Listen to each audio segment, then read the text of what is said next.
तो दोस्तों आज हम फिर से आपके लिए लेकर आए हैं देश दुनिया की सभी ताजा बड़ी खबरें फटाफट एक एक कर विस्तार से आज आपको बताएंगे। तो वीडियो को अंत तक जरूर देखें। दोस्तों वीडियो बनाने में हमें काफी मेहनत लगी है, तो वीडियो को दिल से लाइक कर दीजिए। दोस्तों पहली खबर में आपको बता दें कि ज्ञानव्यापी मस्जिद को लेकर जर्मनी से मोदी सरकार को लगा बड़ा झटका। जर्मनी के फेमस फुटबॉलर ने भारतीय मुसलमानों का समर्थन करते हुए मोदी सरकार पर बोला बड़ा हमला, भाजपा की बड़ी मुश्किलें। वहीं आपको बताएंगे दोस्तों की औरंगाबाद में औरंगजेब की कब्र पर फूल चढ़ाने को लेकर रवीना टंडन ने अकबरुद्दीन ओवैसी को दिया अपना समर्थन, अन्य भक्तों को बड़ा झटका। वहीं आपको बताएंगे दोस्तों की किसान संगठन भारतीय किसान यूनियन में पड़ी दरार, राकेश टिकैत को संगठन से लोगों ने किया बाहर। वहीं आपको बताएंगे दोस्तों कि बीजेपी सांसद ब्रजभूषण सिंह ने सीएम योगी से की अपील, कहा जब तक राज ठाकरे माफी नहीं मांगते उनसे ना मिले। वहीं आपको बताएंगे दोस्तों की कर्नाटक की बीजेपी सरकार ने बेंगलुरु में बुद्ध पूर्णिमा पर मांस की बिक्री और बूचड़ खानों के चलाने पर लगाया प्रतिबंध, मुसलमानों को दिया बड़ा झटका।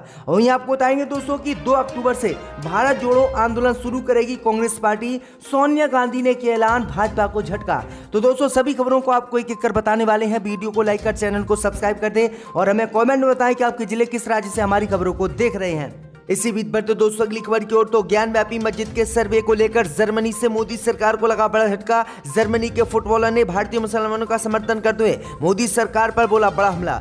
जब दोस्तों आपको बता दें कि ज्ञानव्यापी मस्जिद और भारतीय मुसलमानों की सुरक्षा को लेकर जर्मनी से आज मोदी सरकार को बड़ा झटका लगा है। जर्मनी के फुटबॉलर ने भारतीय मुसलमानों का समर्थन करते हुए मोदी सरकार और ह्यूमन राइट और लोकतंत्र पर सवाल खड़े किए हैं, जिसके बाद मोदी सरकार की मुश्किलें बढ़ गई हैं। दरअसल आपको बता दें कि जर्मनी के फुटबॉलर ने कहा है कि भारत में हमारे मुस्लिम भाइयों और बहनों की सुरक्षा और भलाई के लिए लैलत अल कद्र की पवित्र रात के दौरान सभी लोग प्रार्थना करें। आइए इस शर्मनाक स्थिति के बारे में दुनिया भर में जागरूकता फैलाएं कि भारत में किस तरह से मुसलमानों के साथ अत्याचार किया जा रहा है, उनकी मस्जिदों को तोड़ा जा रहा है और उनकी जान खतरे में है। उन्होंने कहा है कि दुनिया के तथाकथित सबसे बड़े लोकतंत्र भारत में मानव अधिकारों का उल्लंघन हो रहा है और लोग इस पर कोई भी कार्रवाई नहीं कर रहे हैं और पूरी दुनिया चुप बैठी है, जबकि भारतीय मुसलमानों के साथ अत्याचार भारत में किया जा रहा है। उन्होंने कहा है कि उनकी मस्जिदों को कोर्ट के द्वारा तोड़ा जा रहा है और उनकी कोई भी समस्या नहीं सुनी जा रही। तो ये बड़ा हमला जो है जर्मनी के फुटबॉलर ने बोला है, जिसके बाद मोदी सरकार की मुश्किलें बढ़ गई हैं क्योंकि पूरी दुनिया में अब ये बात फैलने लगी है। इसी बीच बढ़ते दोस्तों अगली खबर की ओर। तो अकबरुद्दीन ओवैसी के समर्थन में उतरी बॉलीवुड की सुपरस्टार रवीना टंडन, अन्य भक्तों को दिया झटका। जैन दोस्तों आपको बता दें ये बड़ी खबर सामने निकल कर आई दोस्तों की एआईएमआईएम के विधायक और असदुद्दीन ओवैसी के छोटे भाई अकबरुद्दीन ओवैसी बीते दिनों महाराष्ट्र के औरंगाबाद पहुंचे। औरंगाबाद पहुंचकर अकबरुद्दीन ओवैसी ने इम्तियाज जलील के साथ औरंगजेब की कब्र पर फूल चढ़ाए और उनकी प्रार्थना की। लेकिन आपको बता दें कि बीजेपी, आरएसएस और अन्य पार्टियों को अकबरुद्दीन ओवैसी को औरंगजेब की कब्र पर फूल चढ़ाना नागवार गुजरा और उन्होंने अकबरुद्दीन ओवैसी का विरोध करना शुरू कर दिया। लेकिन आपको बता दें कि इस विरोध के बीच बॉलीवुड की सुपरस्टार रवीना टंडन को अकबरुद्दीन ओवैसी का साथ मिला है। रवीना टंडन ने खुलकर अकबरुद्दीन ओवैसी का समर्थन करते हुए अन्य भक्त और बीजेपी को झटका दिया है।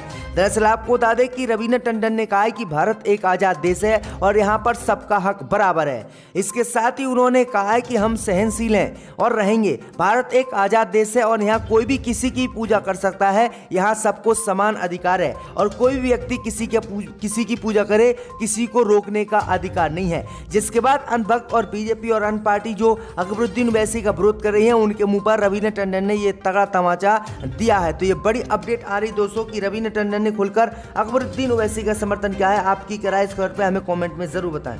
इसी बीच बढ़ते दोस्तों अगली खबर की ओर। तो किसान संगठन भारतीय किसान यूनियन में पड़ी दरार, नरेश टिकैत और राकेश टिकैत को संगठन से किया गया बर्खास्त। जय दोस्तों आपको बता दें कि भारतीय किसान यूनियन में दरार पड़ गई है। यूनियन के एक धड़े ने संगठन के विभाजन का दावा करते हुए कहा है कि राकेश टिकैत और नरेश टिकैत को हटाते हुए किसान यूनियन का नया प्रमुख राजेश चौहान को बनाया गया है। नरेश टिकैत को किसान यूनियन के अध्यक्ष पद से हटा दिया गया है और किसान यूनियन के प्रवक्ता राकेश टिकैत को भी।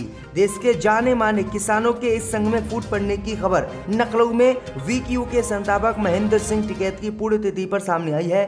राजेश चौहान ने संवाददाताओं से कहा है कि टिकैत बंधु संगठन का राजनीतिकरण करने की कोशिश कर रहे हैं, जिसे किसान कभी स्वीकार नहीं करेंगे। चौहान ने कहा है कि हम एक गैर राजनीतिक संगठन संगठन है और रहेंगे। बीक्यू से किसान जाने के सवाल पर बीक्यू के राष्ट्रीय अध्यक्ष नरेश टिकैत और राकेश टिकैत के भाई ने कहा है कि किसी को भी हटाने की ताकत सिर्फ जनता के पास है। तो ये बड़ी अपडेट आई दोस्तों कि 1 साल तक किसान आंदोलन चला था और राकेश टिकैत पूरी दुनिया में किसान आंदोलन को लेकर फेमस हुए थे, लेकिन अब किसान संगठन से राकेश टिकैत को ही बाहर कर दिया गया है। इसी बीच पर तो दोस्तों अगली खबर की ओर तो कर्नाटक की बीजेपी सरकार ने बेंगलुरु में मांस की बिक्री और बूचड़ खानों को किया बंद, मुसलमानों को झटका। जय दोस्तों आपको बता दें कि कर्नाटक में महानगर पालिका ने बुद्ध पूर्णिमा के मद्देनजर 16 मई को अपने सीमा दायरे में मांस की बिक्री और बूचड़ खानों का संचालन वर्जित कर दिया है और इस पर रोक लगा दी है। वीवीएमपी के आंकड़ों के मुताबिक शहर में लगभग 3000 लाइसेंस प्राप्त मांस की दुकानें हैं। बता दें कि अप्रैल में हिंदूवादी संगठनों द्वारा हलाल मीट बेचने वाले मुस्लिम विक्रेताओं के बहिष्कार का मामला विवादों में था। शिवमोगा जिले में बजरंग दल के कार्यकर्ताओं ने एक मुस्लिम मांस विक्रेता के साथ मारपीट की थी, जिसमें 5 लोगों की गिरफ्तारी हुई थी। लेकिन अब बीजेपी ने पूरे बेंगलुरु में बुद्ध पूर्णिमा पर मांस बेचने और बूचड़ खाने चलाने पर रोक लगा दी है, जिसके बाद मुसलमानों को बड़ा झटका लगा है। किस तरह से अंधभक्त जब मर्जी आती है तब रोक लगा देते हैं, जो कि संविधान का भी उल्लंघन है। तो ये बड़ी अपडेट आई दोस्तों, आपकी क्या राय है? बेंगलुरु में मांस की बिक्री पर रोक लगनी चाहिए या नहीं, हमें कमेंट करके जरूर बताएं। इसी बीच पर तो दोस्तों अगली खबर की ओर तो चीन ने नागरिकों के देश छोड़ने पर लगाई रोक। आर्थिक संकट में फंसने के बाद भी शी जिनपिंग का बड़ा फैसला। या दोस्तों आपको बता दें कि भीषण कोविड संकट और आर्थिक संकट में फंसे चीन ने अपने नागरिकों के देश छोड़ने पर पाबंदी आज लगा दी है। रिपोर्ट के मुताबिक चीन ने फैसला देश से पैसों को बाहर निकालने से रोकने के बचाव के लिए उठाया है।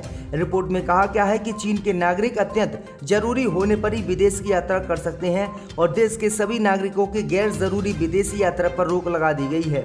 चीन ने नेशनल इमिग्रेशन एडमिनिस्ट्रेशन ने 12 मई को इस बाबत आदेश जारी किया है और कहा है कि चीन के हर नागरिक अत्यंत सख्ती के साथ इस आदेश का पालन करेंगे और अगले आदेश तक चीन के लोग अत्यंत जरूरी होने पर ही विदेश की यात्रा कर सकते हैं और गैर जरूरी लोगों को फिलहाल देश से बाहर निकालने की इजाजत नहीं दी जाएगी।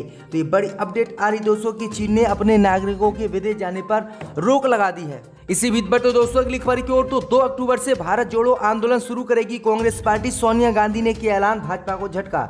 जय दोस्तों आपको बता दें कि राजस्थान के उदयपुर में चिंतन शिविर के आखिरी दिन कांग्रेस की अंतरिम अध्यक्ष सोनिया गांधी ने बड़ा ऐलान किया है। सोनिया गांधी ने कहा कि कांग्रेस 2 अक्टूबर से भारत जोड़ो यात्रा शुरू करेगी।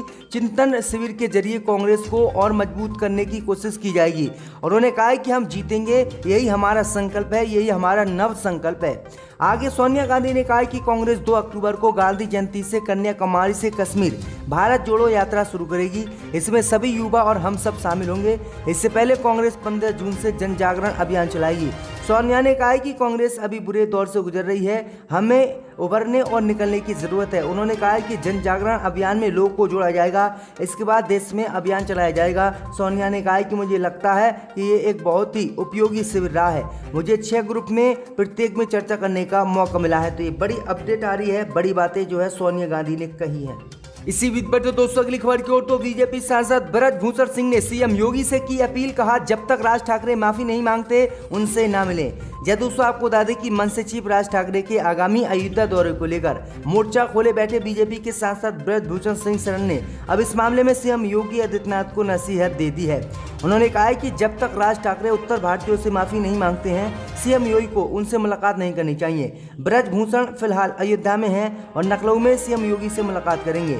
अयोध्या पहुंचे कैसरगंज से सांसद ब्रजभूषण ने शक्ति नगर कॉलोनी में अपनी भतीजे की पत्नी डॉक्टर निशी सिंह को कात्यायनी हॉस्पिटल का उद्घाटन किया और सिविल लाइंस के मातृ छाया में प्रेस कॉन्फ्रेंस की। इस दौरान उन्होंने कहा है कि राज ठाकरे को उत्तर प्रदेश की धरती पर पैर नहीं रखने देंगे। राज ठाकरे से कोई मेरी व्यक्तिगत लड़ाई नहीं है। एक दिन मैंने समाचार में देखा कि वह अयोध्या आना चाहते हैं और वह मुख्यमंत्री योगी आदित्यनाथ जी से मिलना चाहते हैं। मैंने सोचा कि मुझे विरोध करना चाहिए या नहीं, मैं खुद को रोक नहीं पाया। मैंने एक निवेदन किया कि जब तक राज ठाकरे उत्तर भारतीयों से माफी नहीं मांग लेते तब तक हमारे मुख्यमंत्री जी उनसे नहीं मिल सकते। तो ये बड़ी अपडेट आ रही है। इसी बीच पर तो दोस्तों अगली खबर की ओर तो त्रिपुरा में मचा सियासी बवाल। माणिक शाह को बिना किसी चर्चा के बीजेपी ने बनाया मुख्यमंत्री तो भाजपा को पड़ा भारी, शुरू हुआ आक्रोश। जी दोस्तों, आपको बता दें कि राज्यसभा सांसद डॉक्टर माणिक साहा को बिना किसी चर्चा के बीजेपी ने मुख्यमंत्री बना दिया और भाजपा के केंद्रीय नेतृत्व के कबले से पार्टी के अधिकांश विधायकों में भारी नाराजगी है कि आखिरकार माणिक साहा को बिना चर्चा के मुख्यमंत्री बीजेपी ने कैसे बना दिया। निवर्तमान मुख्यमंत्री विप्लव कुमार देव द्वारा रखे गए प्रस्ताव के आधार पर माणिक साहा को लगाए जाने का खुलकर विरोध करते हुए अनुभवी आदिवासी नेता और अम्बासा से विधायक परिमल देव वर्मा ने कहा है कि वे भी जेल और सहकारिता मंत्री रामप्रसाद के रुख का समर्थन करेंगे। तो ये बड़ी अपडेट आई दोस्तों कि मोदी ने विधायकों से बिना बातचीत करे ही माणिक साहा को त्रिपुरा का नया मुख्यमंत्री बना दिया, जो कि मोदी को बनाना भारी पड़ गया और इनका विरोध त्रिपुरा में शुरू हो गया है।